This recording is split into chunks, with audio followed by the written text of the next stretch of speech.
Você faz alguma ideia de como são feitos os preservativos? Consegue imaginar como é o processo de fabricação de sorvete? Sabia que a Nutella tem um ingrediente que gera muitas polêmicas envolvendo desmatamento e até câncer? Não?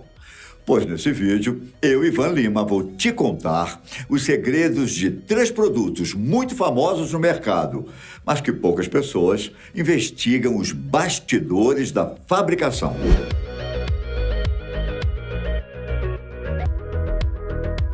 Vamos começar pelo produto que causou algumas controvérsias nos últimos anos, a Nutella.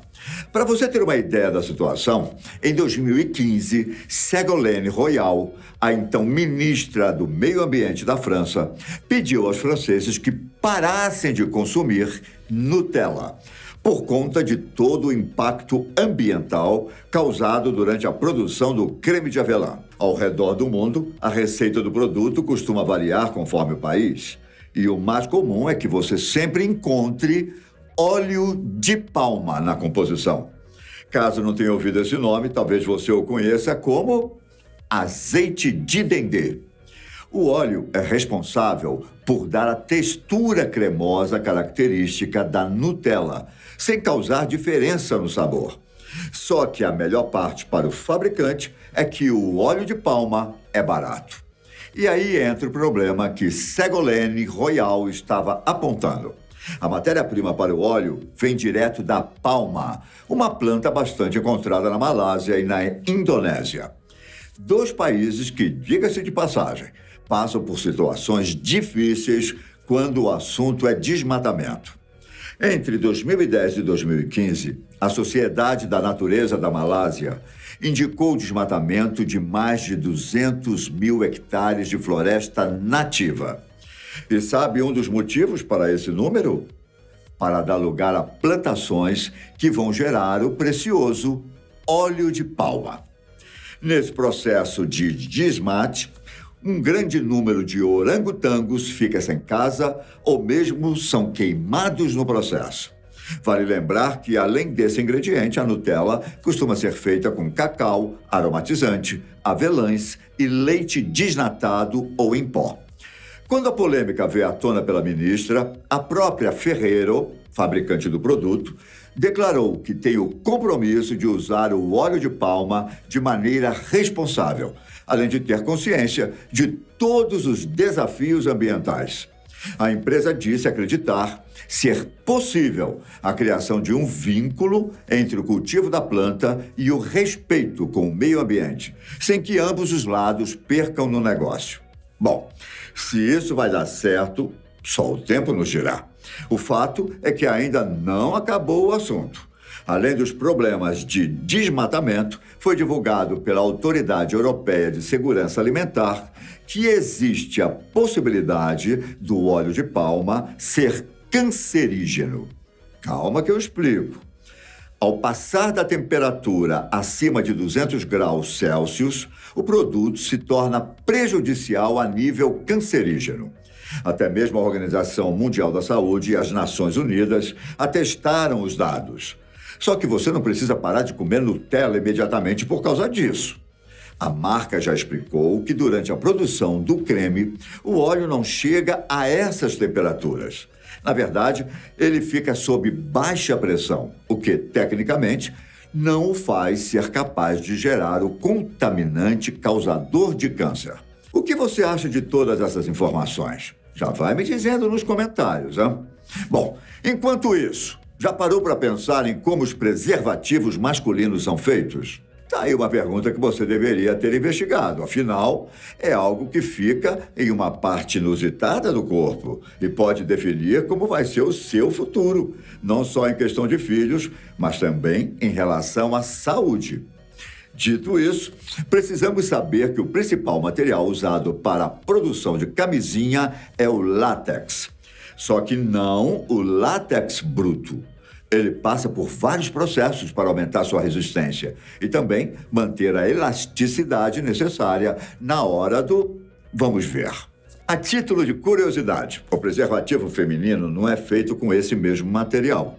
Ao invés de látex, é usado poliuretano, que é mais macio e fino e impede que o canal vaginal e o colo do útero tenham contato com os espermatozoides liberados durante a relação sexual. Além de, claro, também impedir o contágio com doenças sexualmente transmissíveis. Mas vamos voltar ao processo envolvendo a fabricação. Um deles se chama vulcanização.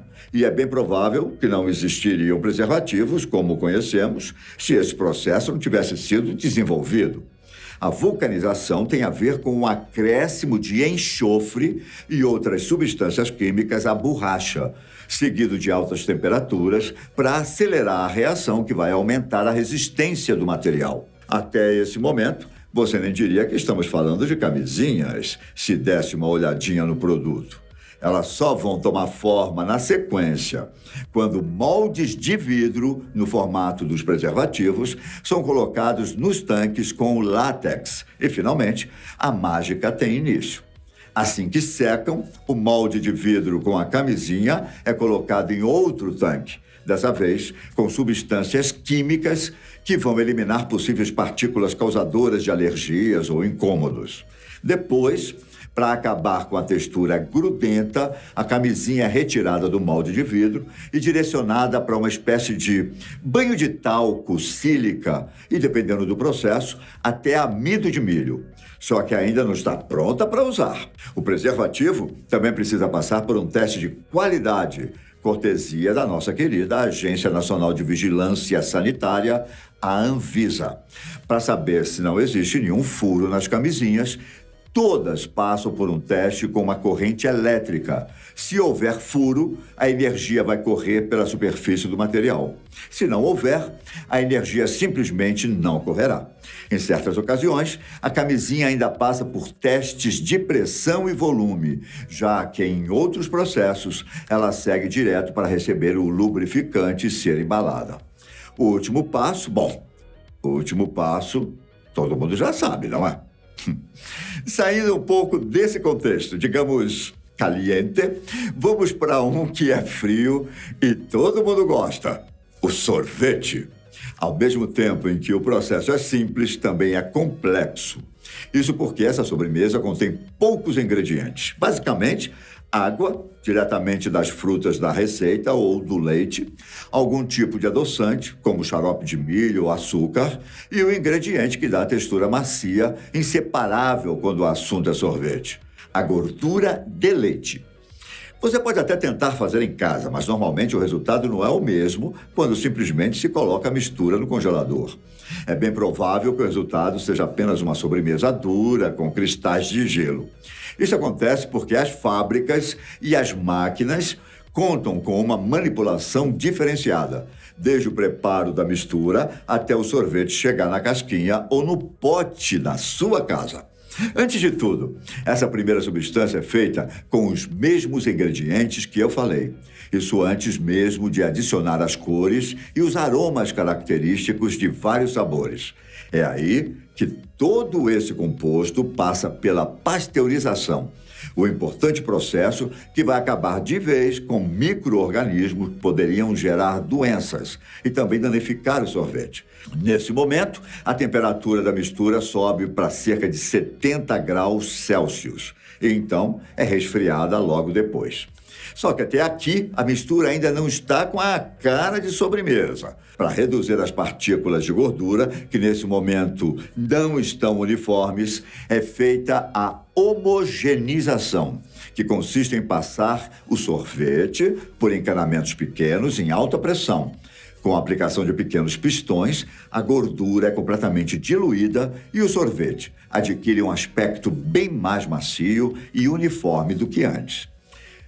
É só no processo seguinte, o resfriamento, que a mistura ganha outros ingredientes, como pedacinhos de frutas, caldas, nozes, castanhas e por aí vai. A ideia é que tudo seja espalhado de maneira uniforme por uma máquina e depois o sorvete será resfriado a menos de 5 graus Celsius. Isso vai ajudar a mistura a não ficar muito viscosa e não aparecer micro-organismos indesejados. A maturação vem logo em seguida para deixar a consistência ainda melhor e acrescentar aromas e corantes. É um processo que que dura cerca de 24 horas, em que o sorvete continua resfriando em uma lenta circulação. A sobremesa ainda tem que passar por uma espécie de batedeira que vai encher a mistura com ar a menos 30 graus Celsius.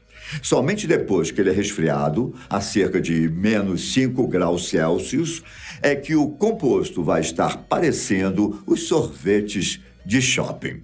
Após essa parte, a sobremesa é colocada na embalagem e é congelada a menos 25 graus Celsius, até endurecer e ficar pronta para ser vendida.